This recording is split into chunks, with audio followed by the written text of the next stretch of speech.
आज आप युवा के प्रदेश अध्यक्ष हैं, छात्र विंग का है। सबसे पहले हम लोग छात्र से ही रिलेटेड बात शुरू करेंगे, क्योंकि झारखंड जो है युवाओं का प्रदेश रहा है। क्या सोचते हैं, क्योंकि अलग अलग लोग 60-40 को लेकर के तरह तरह का लोग राजनीतिक कर रहे हैं। 60-40 क्या वाकई हकमार नीति है झारखंड के लिए? क्या देखिए, सर्वप्रथम तो ये विडंबना है। सवाल ये है कि 1932 खतियान के को लेकर के अलग अलग लोग राजनीति कर रहे हैं, लेकिन जो मौजूदा लोग अभी बैठे हैं सिस्टम में वो भी झारखंडी हैं, और वो जो अभी राजनीतिक कर रहे हैं वो भी झारखंडी हैं। क्या गारंटी केवल भाषणों में 1932 लागू होगा या फिर केवल मौखिक लागू होगा? कभी ये धरातल पर उगेगा, लगेगा, या लोगों के हितार्थ में काम आएगा? क्या वर्तमान में जो स्थिति है उससे देखकर तो लगता है कि लोग सिर्फ विषयों को उठाते हैं। क्या समझिए, स्थानीय नियोजन नीति में सरकार किस तरीके से काम कर रही है। हेमंत सोरेन जी एक फुटबॉल के खिलाड़ी की तरह हैं। बॉल लेके चलते हैं गोल पोस्ट की ओर, गोल पोस्ट खाली है, उनको गोल मारना है। जैसे गोल पोस्ट के पास पहुंचते हैं, गोल मारने के बजाय वो बॉल को फिर से रिटर्न कर देते हैं, इसलिए कि गोल मार देंगे तो मुद्दा खत्म हो जाएगा, और मुद्दा खत्म हो जाएगा तो उनकी राजनीति चौपट हो जाएगी। इसलिए वो इस मुद्दे को जीवंत रखना चाहते हैं, और तब तक जीवंत रखेंगे जब तक 1932 को लेकर के एक और व्यक्ति हैं जो बहुत झारखंड में राजनीति कर रहे हैं। अलग अलग देख रहे होंगे उनकी सभाएं, और उनकी दावा है कि 2024 में झारखंड में सरकार हमारी होगी। क्या सोचते हैं इस विषय को लेकर? लोकतंत्र में इसका उत्तर दिया, लेकिन एक सवाल और है जो कि लोगों को हमेशा आहित करता है कि यहाँ पे नीति नहीं बना है। नीति को लेकर के ही एक 1932 खतियान को लेकर के एक जो है सो राजनीति कर रहे हैं अलग अलग लोग। मौजूदा सरकार है, उन्होंने भी राजनीति करके अपना पार्टी को चमकाया, अपना फेस को चमकाने का काम किया। लेकिन वाकई में क्या लगता है आपको, धरातल पे 1932 कभी लागू होगा या होना चाहिए? देखिए,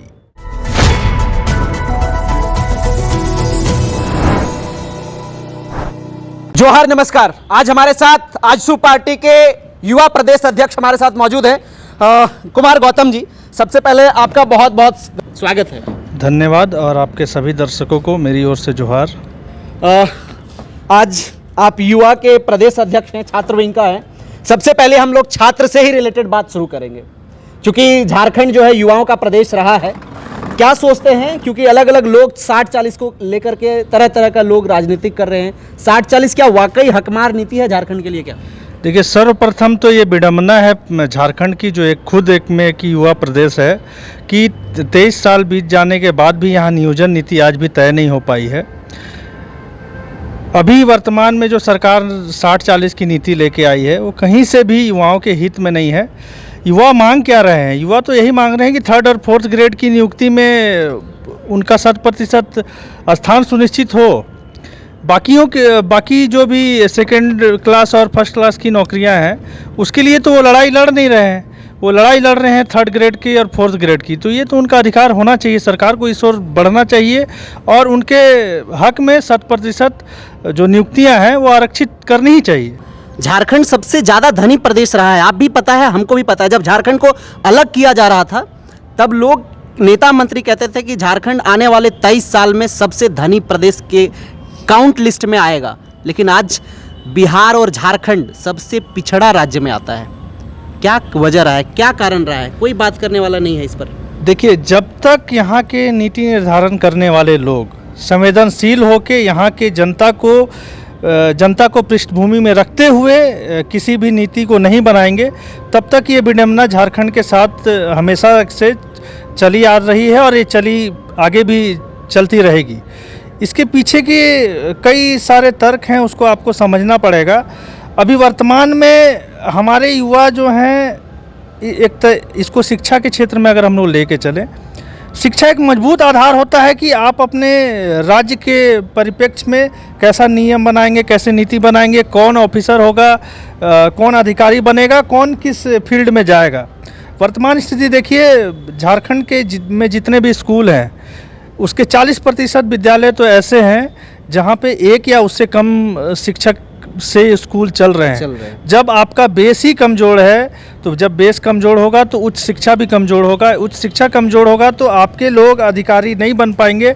जब आपके लोग अधिकारी नहीं बनेंगे तो उनको यहाँ की धारणा से, यहाँ की जनभावना से और यहाँ के मिट्टी से प्रेम नहीं होगा, और जब तक प्रेम नहीं होगा तब तक ये लूटखंड झारखंड बना रहेगा।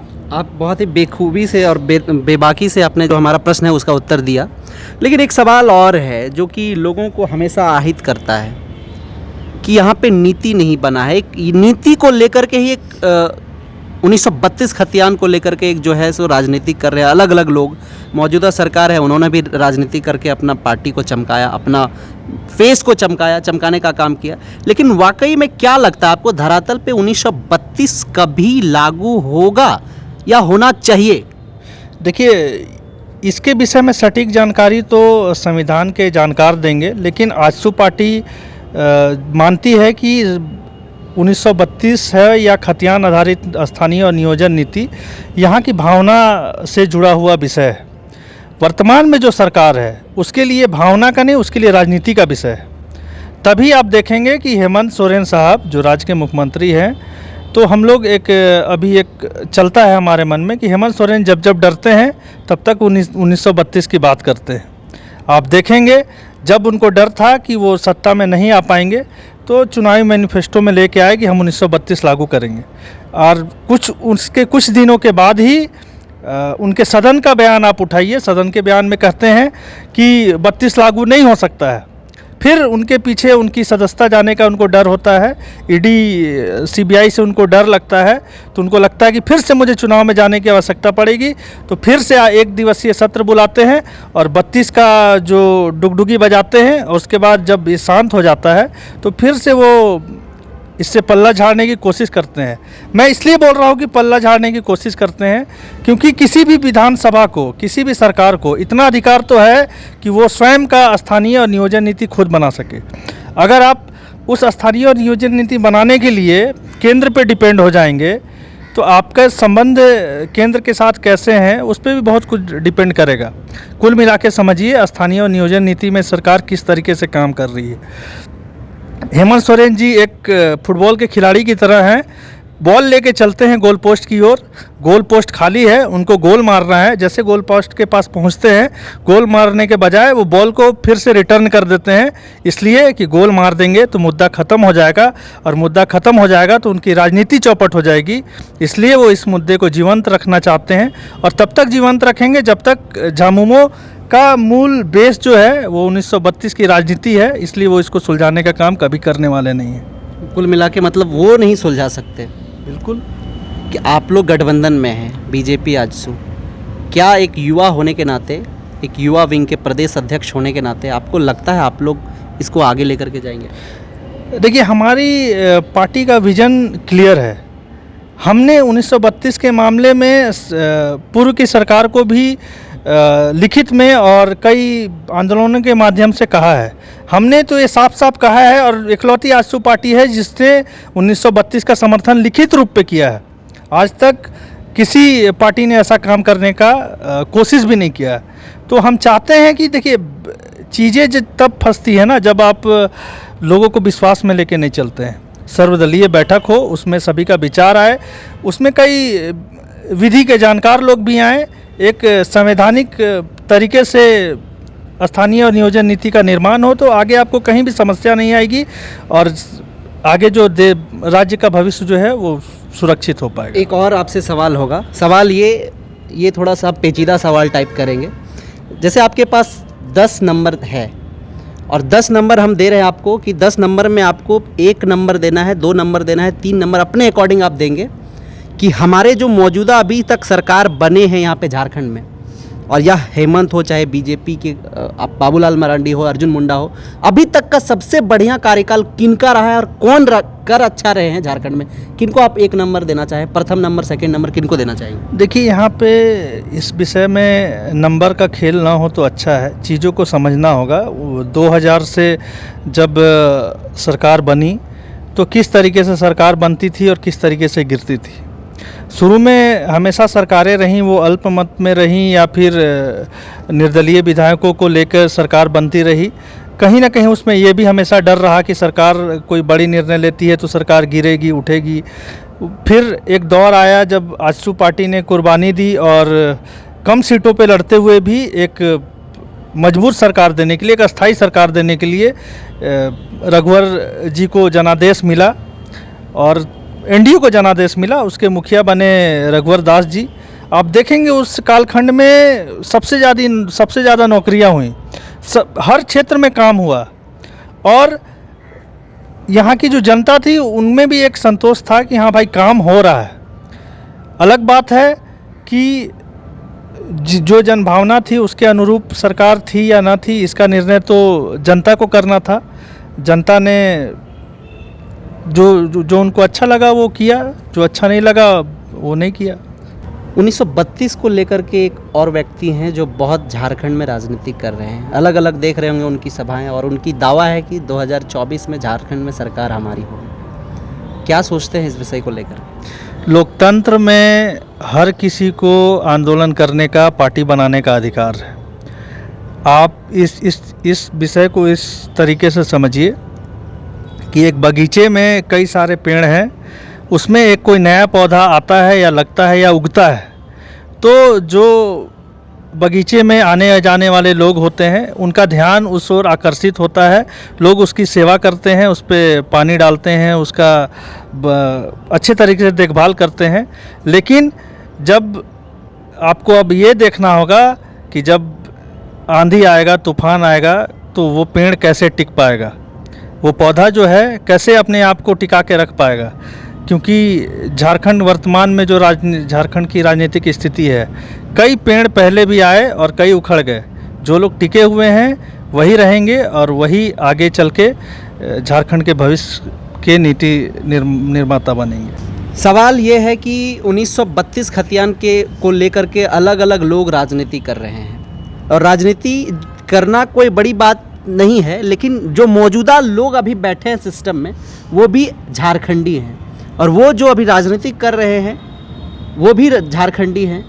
क्या गारंटी केवल भाषणों में 1932 लागू होगा या फिर केवल मौखिक लागू होगा? कभी ये धरातल पर उगेगा, लगेगा, या लोगों के हितार्थ में काम आएगा क्या? वर्तमान में जो स्थिति है उससे देखकर तो लगता है कि लोग सिर्फ विषयों को उठाते हैं।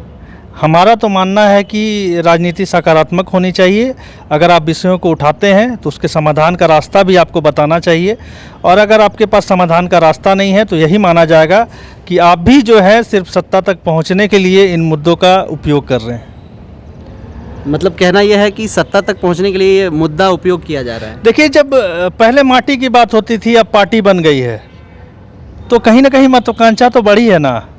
और जब महत्वाकांक्षा आपकी बढ़ जाती है तो आप फिर से जो राजनीति में जो सकारात्मकता होनी चाहिए उसको भूल के आप अपने लक्ष्य को पाने की ओर बढ़ चलते हैं। और जब सिर्फ लक्ष्य ही आपका एक सामने हो कि हमें सत्ता में आना है, तो फिर आप कई गलतियां करते चले जाते हैं, और वहीं पे फिर आपका जो है जिस तरीके से आप उभर के आएंगे उस तरीके से आपका पतन भी निश्चित हो जाएगा। झारखंड में अभी 26,000 सहायक आचार्य की नियुक्ति निकाली गई है। इसमें मेरा सवाल ये है कि क्या झारखंड के कुछ ज़िले को झारखंड का ज़िला नहीं मानते हैं क्या? क्योंकि उसमें जो भाषा पहले थी उस भाषा को हटा करके अलग से एग्ज़ाम कंडक्ट कराने का जो बात कही जा रही है, क्या है लगता है आपको? देखिए, कोई भी सरकार राज्य में होती है तो राज्य की सरकार 3.5 करोड़ जनता के लिए होती है। उसके लिए हर एक व्यक्ति उतना ही आवश्यक होता है जितना कि रांची का व्यक्ति उसकी राजधानी में रहने वाला व्यक्ति जितना उसके लिए आवश्यक है, उतना ही आवश्यक है पलामू में रहने वाला व्यक्ति या संथाल में रहने वाला व्यक्ति। सरकार को चाहिए कि सभी वर्गों का समावेशी रूप से नीति बनाए और सभी वर्गों का समायोजन नियुक्तियों में हो। और जिस सहायक आचार्य की नियुक्ति जो अभी आई है उसको लेके प्रक्रियाधीन है, उसके बारे में तो विडंबना ये भी है कि झारखंड सरकार खुद के बनाए नियम पे ही नहीं चल पा रही है। झारखंड सरकार का गजट कहता है कि हर साल जेटेट का एग्ज़ाम लेना होगा, और वर्तमान सरकार को देखिए 2016 के बाद से एक भी जेटेट का एग्ज़ाम हुआ नहीं है। तो 2016 के बाद से जितने भी लाखों की संख्या में युवा जो हैं उच्च शिक्षा प्राप्त करके नियुक्ति की आस में है, उनको तो सीधे रूप से बहिष्कृत कर दिया गया है सरकार के द्वारा, जो कि कहीं से भी अनुचित है और ये निंदनीय है। चलिए, बहुत बहुत धन्यवाद तमाम खास बातचीत करने के लिए और तमाम प्रश्नों के बखूबी उत्तर देने के लिए। बहुत बहुत शुक्रिया।